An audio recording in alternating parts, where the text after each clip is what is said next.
Hey everybody, hey survivors, welcome back to Sona Awareness. If you're new here, please share these videos, like, comment, and subscribe. And also don't forget to hit the notification bell so you'll know when I drop new videos.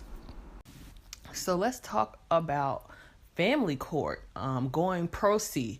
In other words, representing yourself without an attorney. As we all know, attorneys are very, very, very expensive. And you just can't afford it. You just don't have the extra $5,000, the extra $10,000, dollars or whatever, just to take this narcissist to court. So, if you been following my story, I've been in and out of family court, child support court, domestic violence court for years, a very, very long time, a lot of stress, very stressful. And I was pro se about 99% of the time. And I have primary physical custody of my son. So my opinions, real quick before we get into this video, and I'll give you these tips about going pro se. I feel it's very good if you don't want to just, throw your money away. And I'm not, I'm not saying that you shouldn't get an attorney or anything if you obviously can't afford one. I would never tell anybody that, but if you do want to save your money and you just know that you're not going to pay for an attorney, that you want to represent yourself, it's a lot of things that come involved with doing that, a lot of things you need to know, and just understand, so and you do get a lot of, I feel like the judge, sometimes they like pro se cases because they get an understanding from the horse's mouth of what's going on. That's you get to talk directly to the judge, no third party, no attorney. And the narcissist gets to tell his side or her side.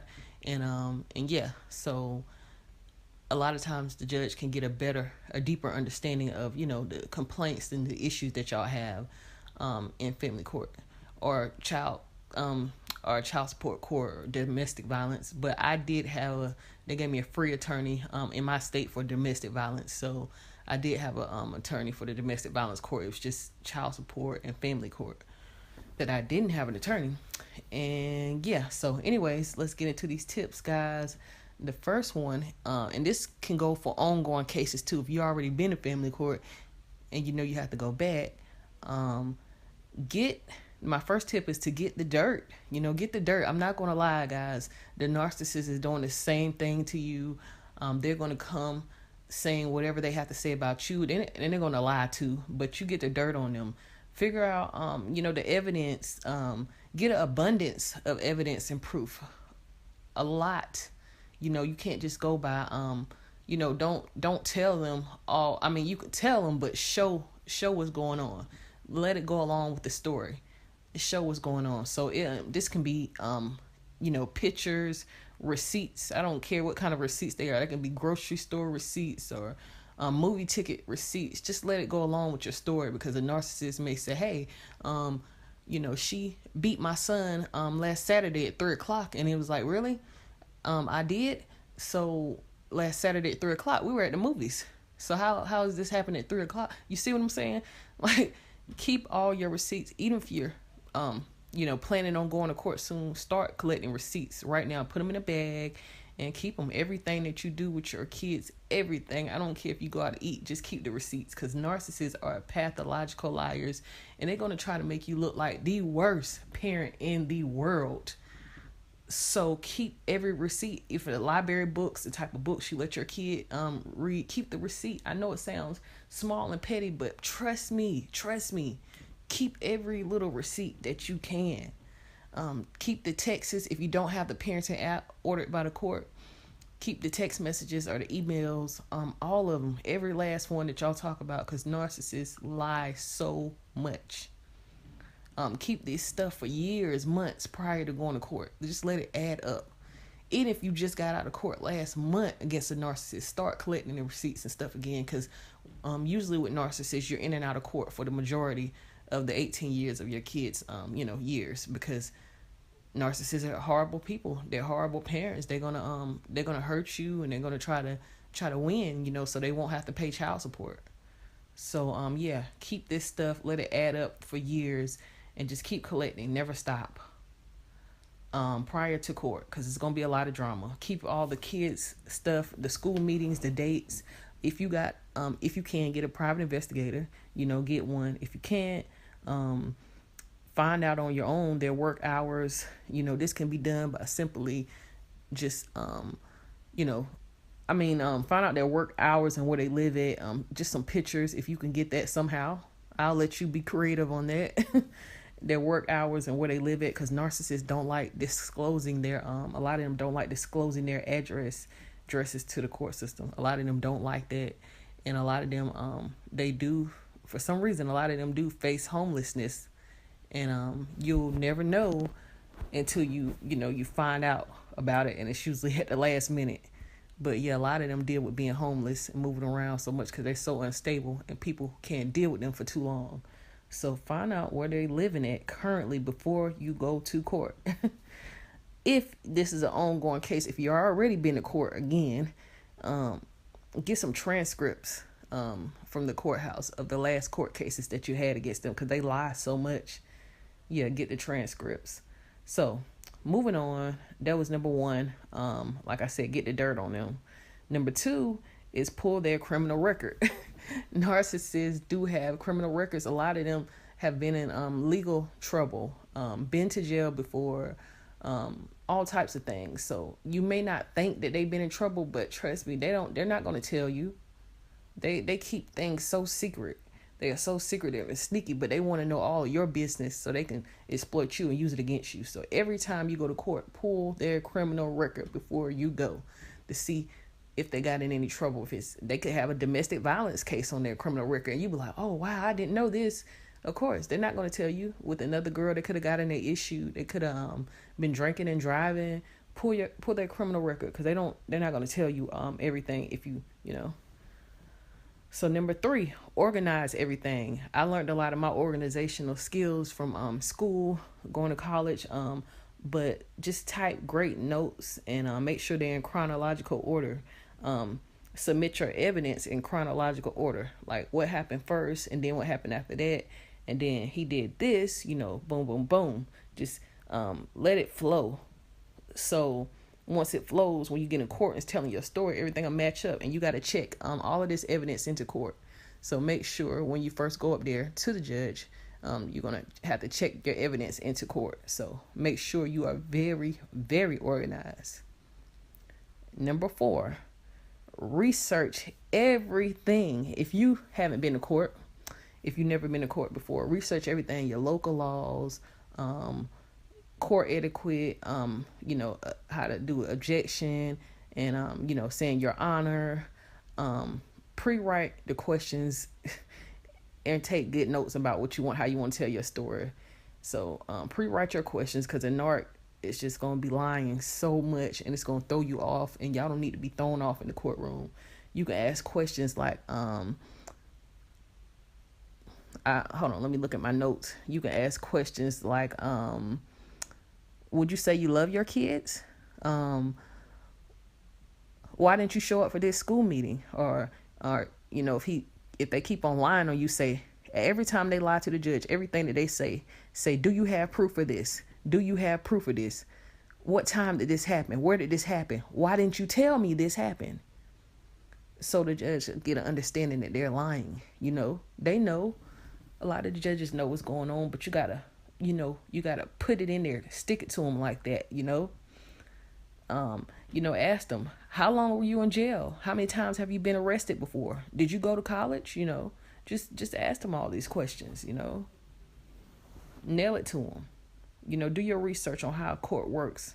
Go in there and sit in the courtroom prior to going to court. If you've never been to court, go sit in some of the courtrooms. You can around where I'm at, it's an open court, so anybody can come in there and sit, so you can get an idea and get your nerves in check. So the next thing I have is support. If you can't get somebody, hopefully you can get somebody to go with you, a friend, a coworker, your parents. Just support. Having support is very important, because it's very emotional up in the courtroom, and you try not to be, but the narcissist is going to go hard. They're going to go so hard on you because they're predators. They've been stalking you and they want to break you down and abuse you anyway. And that's the only way they can abuse you. That's the new way to abuse you, is through family court and through having rights to your kids and stuff when they know they don't care about them.